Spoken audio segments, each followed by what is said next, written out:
Jaclyn, it is so nice to have you here today. Thank you so much for taking the time to be with us. My pleasure. Thank you for having me.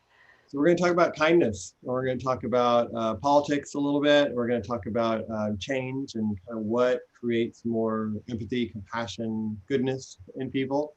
And I think we're in a world right now that's really starving and hungry for that. And a world where sometimes it's easy to watch the news and feel like everything is just kind of meanness and harshness and lacks empathy and compassion and kindness. So I would just love to start by talking about like why we can talk about kindness.org, but like why kindness for you? Like what was it about that word or this path that felt like, wow, I'm going to dedicate a decent part of my life to this topic and this quality. So yeah, how did this emerge for you? Um, so I think for me it was both good and bad in that I've always, since I was a little girl, have memories of feeling that the power of kindness was very real, and you could see it. You could see the impact it had on people, and it was always this core value that my parents instilled in me. Consistent kindness would be the phrase I would say. It didn't matter who somebody was, what their circumstances were, what they looked like. We treated everyone with dignity and kindness in my home. And so I really felt that and learned that and experienced that. And then on the other side, I experienced unkindness when I was in school through bullying and meanness that I think exists in all high schools and all middle schools, unfortunately. But the impact it had on me and how I felt about myself and the narrative it ended up feeding into who I was really caused a lot of pain and hurt and turmoil in my life. And so I felt both a conviction that kindness is powerful and that I don't want other people to experience the things I felt through a lack of kindness. Mhm. So that's where it really emerged. And the phrase I say is that I think it's our humanity's greatest asset. I think what I've learned about it is we all have the capacity for it. So no one can't participate or can't choose kindness. So it's more about figuring out why don't we? And that really inspired me and excited me to want to dedicate my life to it. Wow, that's beautiful. And what do you say to people who look at the world and kind of feel like, you know what, sometimes it's the meanest person that gets elected, or it's the meanest person or most egotistical person who gets the raise or becomes a CEO. Like I would love for it to be kind of, but that it also seems that sometimes meanness gets people riled up, stirs energy, creates motivation. And I'm curious how you see those worlds, how you kind of balance the fact that, like, at a core, kindness and love and these things seem to really matter, but in other arenas, they seem to not always win out. Sometimes they win, sometimes they Right. don't. Yeah, there's so much in that. I would say that if we're looking at kind of a spectrum and we can operate knowing like the truth and the fact that we all have the capacity within us, it then becomes about what are the circumstances that feed into how we begin to operate and make decisions in our life.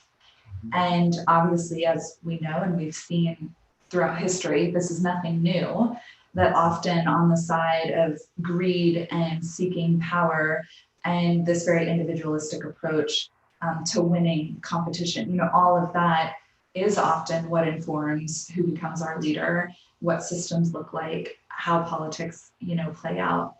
However, I would very much argue in the same way. We've seen the good and we've seen the people who have chosen the road of going high, of having integrity, of maintaining character. And that can win as well, and usually with a much greater output and impact when we think of what true success looks like. And my hope, and not even hope, but my really truly optimistic belief is we're shifting the pendulum for that to become our new normal. Mm. I know it might not feel that way, especially right now, given the current climate we've been in particularly within politics in our country. But I think people's eyes are opening and it is becoming much more of the norm and the common approach to say, no, we need kindness. It's not fluffy, it's not soft, it's more urgent than ever. And so I hope that that is the awakening we're experiencing in our country and around the globe, that Yeah. kindness can win. Yeah, yeah. And I think, one of the lessons of our day and age is just when there is a lot of hatred, when there's a lot of meanness, the detrimental effects that has throughout the culture on children, in work situations. And so I do feel like there's a realization that maybe we're facing. You had mentioned before we started that you also had done a small study about the impact of loving kindness on division, which I Yes. thought was kind of interesting because we have such polarization now, not only in the US, but I think globally. And so I'm curious if you could maybe mention a little bit about that and why kindness and division and how those kind of work together. Absolutely. So one of the things that kindness.org does is investigate and research kindness across many environments within many contexts. And we do that both by conducting research ourselves, examining and evaluating existing research, new research, and then we've recently tested something called the Kind Fund, which is giving very small grants to researchers who are specialized in a certain area that we're not, but it's adjacent to kindness. And that allows us to more quickly gain an understanding and hopefully evidence on how kindness can manifest in these different environments. So fortunately, pre-pandemic, we actually gave our first grant out, and we paused the Kind Fund program for now, but the grant we ended up giving was to Oxford University, to a team who had been looking at loving kindness meditation and the role it could potentially play within politics, in particular political division. And they wanted to bring the study here and examine, could we look at any causal effect that meditation had on effective polarization? And they were going to study that across Democrats and Republicans. So they took more than 300 people through the study, and there were 3 different groups you were assigned to, and one was a control group, one was a regular meditation experience, and one was a loving kindness meditation, or what they called a befriending meditation. And the results showed in some basically that contemplative practices, and in particular this befriending meditation, did show a significant statistical increase in how people felt about the opposite party. So where there was animosity, that was decreased, and showed that this is potentially an effective and scalable way to intervene when there's such animosity between Democrats and Republicans. Yeah, and I think it's interesting because I think in that, I don't know exactly the meditation, but in similar meditations I've done, you kind of see the commonality that you share with somebody that, just like I'm in pain, they're in pain, just like want to be happy, they want to be happy. Exactly. One of the dangers of social media is that it can do just the opposite of that. They are different than you. They're trying to take away your rights and trying to take away this. And so there's this cultivation of this sense of other. Yes. Even if we sat down with somebody, we might feel very differently with them as a human than the perceptions that kind of seem to somehow get played out on the internet, from my experience. And I'm wondering, how do we combat this? Isn't quite the right word, but what do you see as part of the medicine that we need? So loving kindness meditation would be one medicine, right? Like we can do kindness meditation. Do you have a sense of some of the other medicines or practices that kind of can move us in this? Oh, such a good question. I love this one. I think one thing we've seen is being, combat, and I was about to say being armed with things. There's even sometimes the words we use, but I think understanding and knowing the truths and the facts. So for example, as human beings, we are more alike than we are different. We just naturally gravitate to our differences as the things that somehow define us and make us not like someone or choose to be mean to someone. But if we could get back to the idea that as a race, as a humanity, we are more alike than we are different. And so how can we instead choose to see that maybe not of medicine, but just learning and being more educated and informed on things will perhaps allow you to approach someone with empathy and approach a situation with more of an open mind and an awareness to different perspectives. Usually also, as hard as it is to appreciate this or believe this to be true, usually most people are operating with wanting to have good intentions. It may not be for all people, but they're trying to have a voice or make an impact in a way that they believe is the right way. And so something Seth Godin said once that's always stuck with me, is this idea that we're all right. Like everyone believes that they're right with what they're doing. And so if we can't go in saying we're trying to convince someone to change, then that they're wrong. But instead we say, okay, you believe this thing, you believe this to be true. I don't, I believe this to be true, but we're operating hopefully for the greater good. How can we try to come together in a more open-minded way and see each other's perspectives with more empathy? So those are hard, I think, because it's about a complete shift in how you engage with someone. I think more tactical medicine is trying different acts that are recommended and come and emerge out of the research and the learnings that we have. And those give you very, I think, tangible ways that you can take action and do something. And so action for me is the biggest antidote to all of this, because you can feel all you want for someone. You can have loads of empathy for what's happening at a societal level or a single individual level. But if you never act on what you're feeling, it's all, for nothing. Maybe not all for nothing, but it doesn't get the greatest benefit. So I think our actions and our choices are truly the greatest medicine, because that single thing you do, you'll have no idea of the ripple effect that it could have. Right.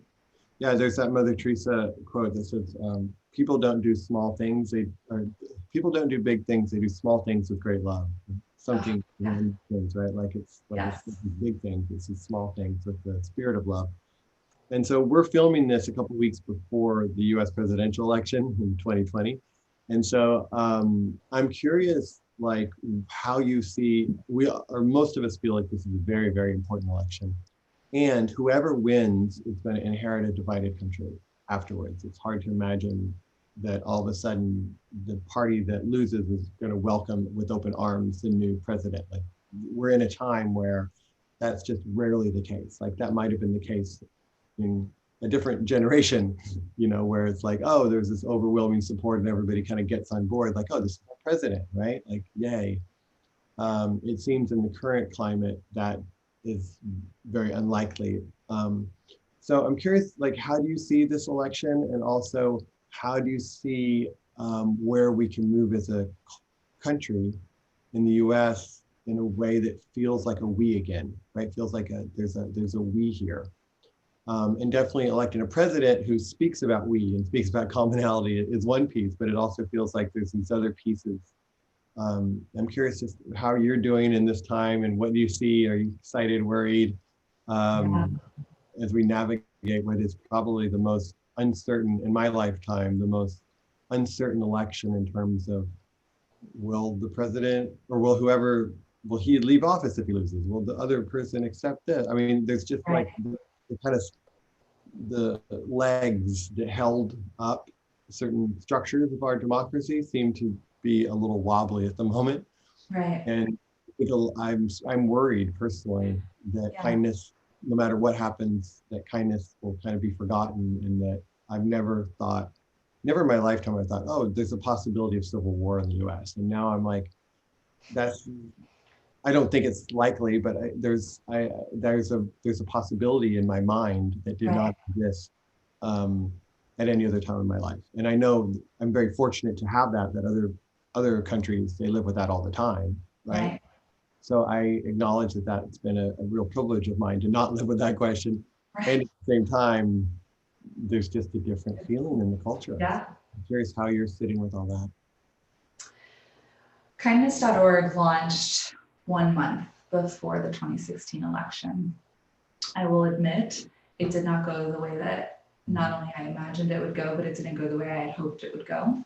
So that's my personal place on it. But as an organization, we launched with this commitment that kindness could bridge difference. It was an essential ingredient to unite people under one common cause. And when the election happened a month after we launched, by this point we had very quickly gained a global audience and through a viral video. So we had an immediate surge in social engagement and following. And what I was so inspired to see was, in an individual way, people who clearly voted one way and voted the other way in that election were still coming in and seeing the other person as a single person. And they were united with the commitment to kindness. So I saw many people who did not like the things that were taking place around anti-Semitism, anti-racism. Shortly after that election, we saw an uptick in so many things that were awful, that were clearly anti-kindness, stood against everything that we should stand for as humans. But I think when we try and see one person as a person and not a representation of the entire thing, that's where the real change is going to happen. So often and I don't know where this comes from, and I don't know how this changes, but we hear Republican or we hear Democrat, and we have an immediate list and assumption of what that means about that person. We see certain skin colors, and we have an immediate idea of what that means when we see that color. And this is applied to everything. And I think some of it is rooted in the idea of implicit bias. But I think also it's just culturally, we're taught, oh, if you're a Republican, these are things that means about you. But what if instead of applying those beliefs to every person, we tried to understand the beliefs of that one person and tried to meet someone where they were? So as hard as it would be, I would say when we wake up the day after November 4th, I think that if it doesn't go the way you want, that you would try immediately to connect with one person who believes differently or voted differently than you, to have a conversation that is thoughtful, caring, open-minded, empathetic. I know this probably sounds crazy and very counterintuitive, but the rage that people are feeling, if we continue in the rage, I don't know if that will actually help get us to a place of peacefulness, a place where civil war couldn't ever be an option. We have to operate saying we're still in one country together. So instead of going against each other, how are we going to try as people to really sway this to not look like the past 4 years have looked, or worse than the past 4 years have looked, which I can't imagine. But I agree with you, that's what it feels like we're on the brink of. So I'm just in a place of wanting to, again, encourage people to take action that might hopefully spur something positive out of this. Yeah. I know I am too. And I think it's a balance really between honoring those worries and those fears and those possibilities, and also staying true to the vision, right? Staying true to what's possible in humans. Yes. That what's best in humans, like not forgetting that people are generally good. I think there is a world that the last years have created where we're more isolated, because the social media has done some great things. It's also isolated us in terms of just our own little echo chamber of voices. And so I do feel like there is a different feeling that I have because of that. And I remember I did not vote for Trump in the last election. And I remember being so surprised that all these people thought differently than me in the world, because no one I knew, or very few people I knew. Right. And so it's interesting what you said about, like, can we reach out and understand somebody's perspective? And as I look at it now, I realize, like, even though I did not vote for President Trump, I share some of those concerns that the people who did. Like, I'm tired of politics of normal, like one more Clinton, one more Bush, like just like we got to get out of that. We got to create something that supports workers, everyday workers who are losing their jobs because of technology or trade. Like, this is a real concern that I think we need to address. And I don't think the Democratic Party in the past has addressed it as much as they could. And so I definitely relate to some of the pieces. Criminal justice reform, I also think is something that I really care about. And yet there's it's one thing to kind of care about views, but then how do we also care about character? And I think sometimes we vote for views like, oh, they think the same way I think, Yes. there's this whole other piece around character, which I don't know I ever really considered as much. Like, what's the character of the person? When I look at people like John McCain, I would be, or others, like he would stand up if somebody spoke negatively about Obama. There's a couple of videos, but he would speak up. Like I don't always agree with John McCain, but like as a character, he was Right. so honorable. And so I thought maybe you could speak a little bit to that, because that to me feels like we're making decisions based on views versus Right. based on character. And like, there's no reason out of 300 million whatever people in the US, like we should be able to find somebody who has decent character and who Yeah. also is a strong leader, right? Like come on, we can do this. I love that you're bringing this up because I think what you're hitting on is not when it's come to politics, it's often that we expect, well, for a very long time historically, we expected someone to operate with this idea that they were a white Christian male, right? This was this like belief that there were these values that these people were going to stand for. We know that the earliest presidents, like, look at what was taking place in our country around things like slavery, around the Civil War. I mean, those things, and yet we felt like the views and perhaps even some would argue the character of that individual president reflected morality, reflected goodness. Now we're much more educated, we're much more clear, I think, in understanding on what we truly believe character to look like. And now I think there's actually become a wider divide where, well, I'm going to vote because my view on abortion is this, and then that means I'm only going to vote this one way because that is what we do if that's what we believe. And so it no longer becomes about the character of what someone stands for. It is the views, it is the beliefs. And I'll say I'm in Florida right now, arguably potentially the most critical state in this election, I would say. It's bananas down here. I can't even express what I am seeing for both, pro-Trump and pro-Biden. But one of the things I saw that just gave me the goosebumps and struck me and reminded me of what does it look like to go back to character is this gentleman he looked maybe 75, 80 years old. It's a giant billboard of just his face and huge letters. I'm a Republican, period. I'm a Christian, period. I'm voting Biden, period. And it was this just reminder that I think we have had a departure of where does character go? And how did that no longer help us decide who we're going to select on our ballot? I don't care what your view is. If you're not going to stand for all people, for the equity of all human beings, that's not who I want for president. And I think, totally. Well, I know I agree. And I think what often happens is they do all this like testing to figure out what are the views that will get people most charged. And then so the politician just takes on those views, even though they're not really about that. Like person, right? There's no real calling or passion or vision or mission, behind that. It's just like, oh, if you say this, our statistics have shown that whatever happens, drain the swamp or something, right? Say drain the swamp, and then everybody. But there's no intention to drain the swamp. And I do think that's kind of a little bit of the challenge and the danger of our times is because people have all this data about us, they can kind of assess these views. Yeah. And I really hope we can move towards, I'd love to work with you or work with anybody to kind of move towards the character side. Yes. Because views are easy to have. It's easy to say, I'm for this, I'm against it. So much harder to walk it and to live it and to create compromise and to practice deep listening. Like, I would love a candidate sometimes, like, you know what, I'm going to go in and I'm going to really listen deeply to people. Like I'm going to take the time to hear people versus like, oh, I've got these brilliant ideas.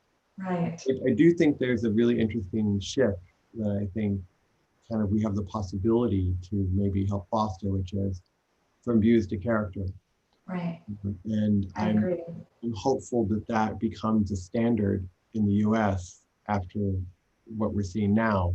That like character matters, and not character just when it's easy, but character when it's hard. Mm-hmm. And I think if you look at the history of US, like we've done some horrible things in the world, like horrible things, and yet we also have this incredible ability to lead the world as democracy and fairness and justice. And so, how do we kind of move into that better expression of who we are rather than the power and the control and the manipulation side of us. And I'm hopeful we can go in that direction. I'm hopeful we can go in that direction. But I think to the extent we can have conversations and really just talk about character, I'm hopeful that Christians, Muslims, Buddhists, whatever, can all relate to that, right? Like, yes, Yeah. character matters. Yes, I agree. And so much of that is, I think, the sentiment we're all craving. It's the thing that we're all hungering for. And one of my dear friends and mentors uses this word lessons, which is when you have to learn a really hard lesson, but a blessing came out of it. And I just think it's such a charming word. But, you know, in a way, what I've tried to pull out of these past 4 years is what is the good. And more people have been mobilized, you know, uptick in voter registration, uptick in people becoming informed. How many people, just because of their view, went and checked the ballot having no understanding of what the person really stood for, perhaps what their character was? And I think there's been a really big motivation of what do we want to stand for as a country? What do we want to stand for as a citizen, individually, the collective whole?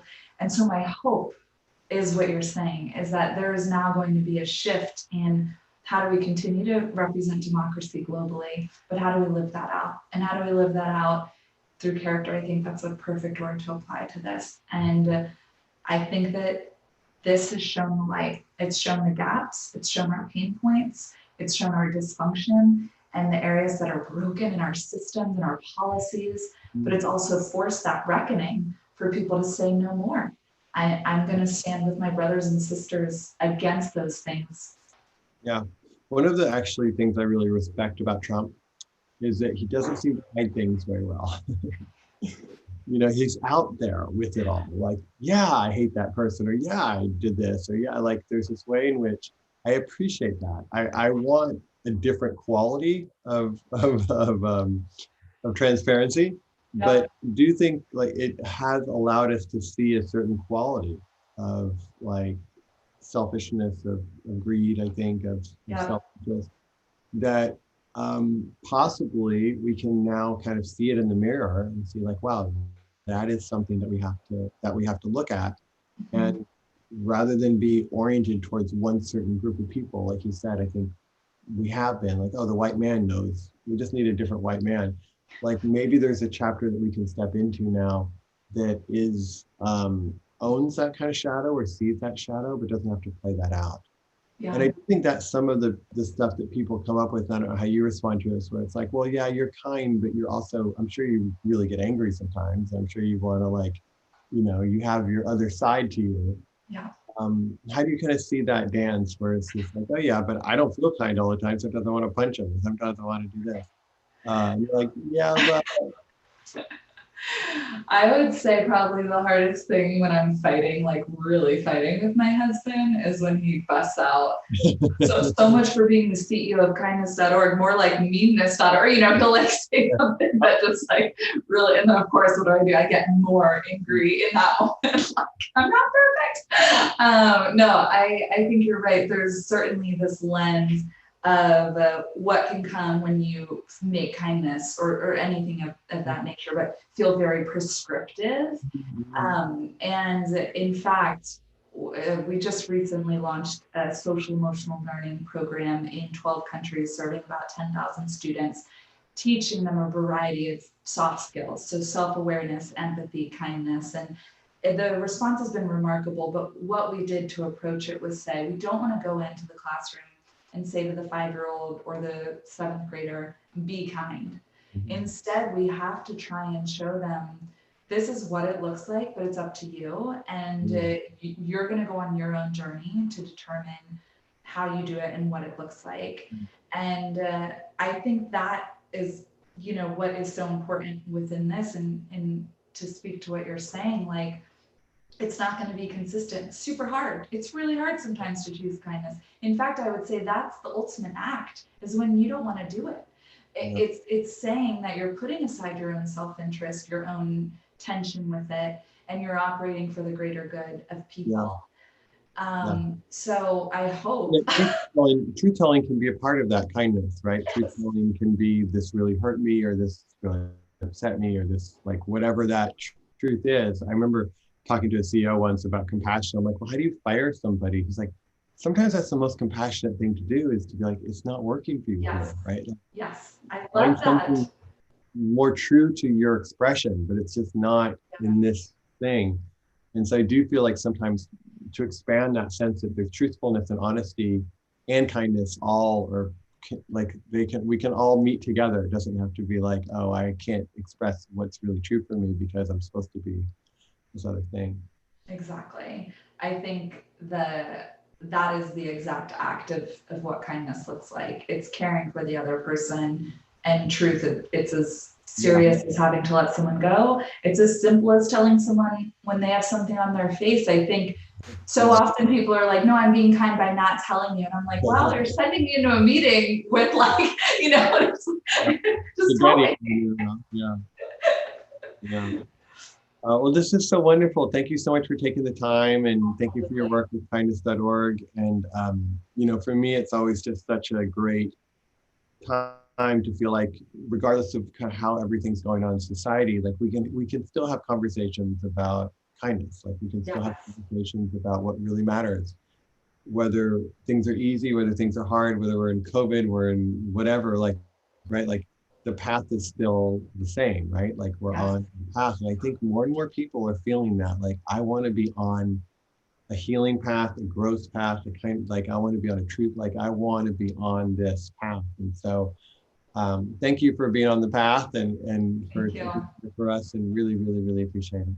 Thank you so much for having me. This was wonderful.